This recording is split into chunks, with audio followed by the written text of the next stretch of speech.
उत्तर प्रदेश में बीजेपी की सरकार है और उस सरकार की बागडोर योगी आदित्यनाथ के हाथों में है। जब से भाजपा उत्तर प्रदेश में आई है तभी से जीरो टॉलरेंस की नीति पर चलने की बात सरकार की ओर से कही जा रही है, लेकिन इसके बावजूद भी ना तो अपराधी अपराध करने से बाज आ रहे हैं और ना ही भूमाफिया जमीन पर कब्जा करना छोड़ रहे हैं, जिसके चलते सरकार की जीरो टॉलरेंस की नीति वो सिर्फ कागजों में ही दिखाई दे रही है। ऐसा ही मामला मैनपुरी से सामने आया है, जहां दबंग सराफा व्यापारी के हौसले इतने बुलंद हैं कि उसके यहाँ काम करने वाले दलित मजदूर की ज़मीन को उसने अपने साथियों के साथ मिलकर धोखाधड़ी से अपने नाम करा लिया और फिर उस मजदूर को गायब भी कर दिया गया। लेकिन जब इसका विरोध दलित परिवार के ओर से किया गया तो फिर उसके भाई को भी गोली मार दी गई। इतना सब होने के बाद पुलिस ने भी कागज़ों में मुकदमा दर्ज कर अपनी फॉर्मेलिटी पूरी कर दी, लेकिन अभी तक आरोपियों की गिरफ्तारी न ही होने की वजह से दलित परिवार दहशत में जी रहा है।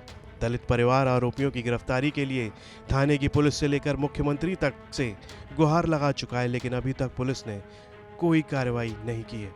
पीड़ित के बेटे ने बताया है कि दुकान पर जाने की कहकर गए थे उसके पिता, लेकिन अभी तक वापस नहीं आए हैं। मामला ये है जो खेती मेरे पिताजी की काम करते थे, बंटी सुनार के यहाँ रोज़ काम करते थे। 420 से उसने खेती नाम करवा लिए। जब मुझे पता चला तब मैंने ये कार्रवाई शुरू चालू की है। मेरे दाऊ को गोली मार दी है, पैसा भर रहा है, थाने में पुलिस मेरी कोई सुनवाई नहीं कर रही है, चारों ओर ही भग रहे हैं। उस दिन से जिस दिन से मेरे पिताजी लापता हुए हैं कोई मेरी कैसी भी सुनवाई नहीं हो रही। कितने दिन हो गए पिताजी? मेरे पिताजी को 9 महीना हो गए लमसम। कहाँ शिकायत की? 13 अगस्त से गायब हैं। कहाँ शिकायत की? हमने चारों ओर ही थाने में की, मैनपुरी भी गए, सब जगह गए, कोई कैसी भी मेरी सुनवाई नहीं है साहब। अब क्या चाहते हो? हम चाहते हैं कि मेरे पिताजी को ढूंढा जाए, पता किया जाए कहाँ हैं, कैसे नहीं। आपको क्यों लगता है कि बंटी सुनार नहीं आपके मुझे पिताजी? लगता है कि पिताजी की सारी ज़मीन है उसी ने 420 से नाय करा ली, कभी पैसा नहीं दिया एक भी, कैसा भी। उनके पास काम करते वहीं रहते थे।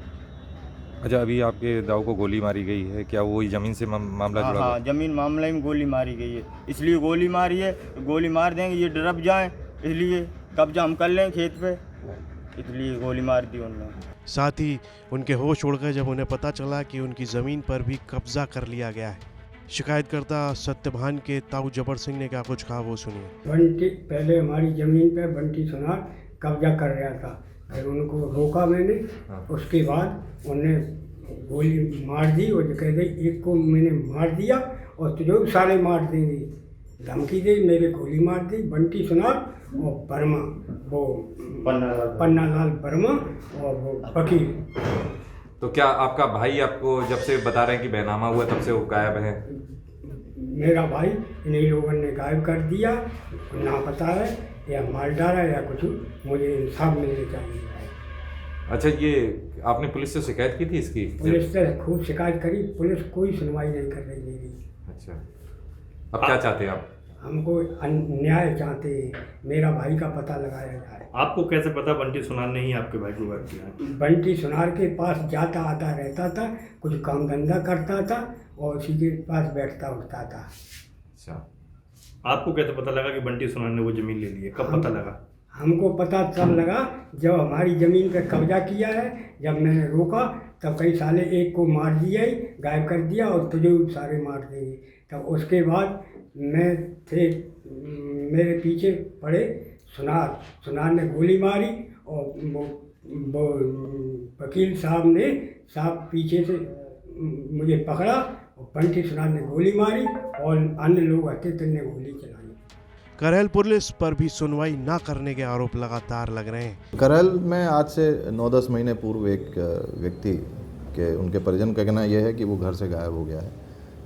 इस संबंध में गुमशुदगी थाने पर दर्ज है और इस संबंध में जो कार्रवाई है, वैधानिक कार्रवाई की जा रही है। अभी तक कुछ सुराग लगा के आखिर? नहीं, अभी तक उसके बारे में पता नहीं चला है और शुरुआती जो जानकारी है उसमें ये बताया गया था कि वो मानसिक रूप से अस्वस्थ था या कोई इस तरह की बात थी। अभी इसमें और गहराई से जांच करते हैं।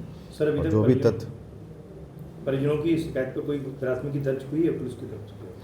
नहीं, जब वो गायब हुआ था तभी उस टाइम पर गुमशुदगी दर्ज की गई। वहीं पीड़िता सोनी देवी ने बताया कि जमीनी विवाद है। मेरे जो चचिया ससुर है उन्होंने जो बंटी सुनार है वो कह रहे हैं उनकी ज़मीन हमने ले ली है। वो कोई उदल हैं वो टीले की, उनके नाम करा रखी बोल रहे हैं और ज़बरदस्ती कब्जा कर रहे हैं उस पर। और ये ससुर मेरे जो चचिया ससुर हैं वो करीब आज से 9 महीना पहले लापता हो गए। उसके बाद इन्होंने कब्जा किया आकर। और जो मेरे हिस्से की ज़मीन थी उसमें भी मेरे जो ससुर है उन्होंने ये कहा कि मैं मतलब उनके हिस्से की ज़मीन है वो देने के लिए तैयार थे राजी से उनको, लेकिन वो नहीं 4 नंबरों में लिखी उसको नहीं मान रहे हुए। वो कह रहे मुझे एक ही नंबर में चाहिए, इसी नंबर रोड वाला जो नंबर है।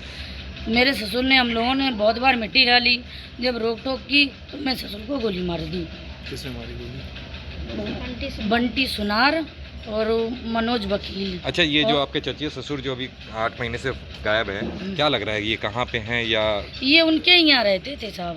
तो क्या लग रहा है आपने शिकायत भी की है हाँ, कि शिकायत की है साहब। कि बंटी अब हम सोच रहे हैं उनकी जांच पड़ताल की जाए और जो सच्चाई हो सामने आए सबके और मुकदमा दर्ज हो साहब। किसके खिलाफ मुकदमा जिन्होंने कर उनके खिलाफ की जाए।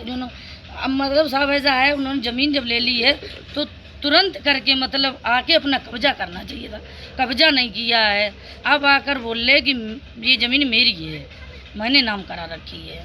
अच्छा, जिसने बैनामा किया है वो गायब है काफ़ी दिनों से? वो हाँ 9 महीने से गायब हैं। तो क्या लगता है उनके साथ कोई घटना घटी है? उनके साथ अब साहब घटना ही घट गई, जभी तो नहीं आए, इतने दिन हो गए, दिन नहीं रुकते थे। कहीं रुकते नहीं थे साहब, इतने दिन हो गए अभी तक नहीं। क्या करते थे? वो साहब वहीं रहते थे उनके बंटी सुनार की दुकान पे। क्या करते थे वहाँ? वो झाड़ू पोछा वगैरह ऐसे ही काम करते थे, पानी नहीं देते थे। मैनपुरी से पुष्पेंद्र सिंह की रिपोर्ट, यूपी तक।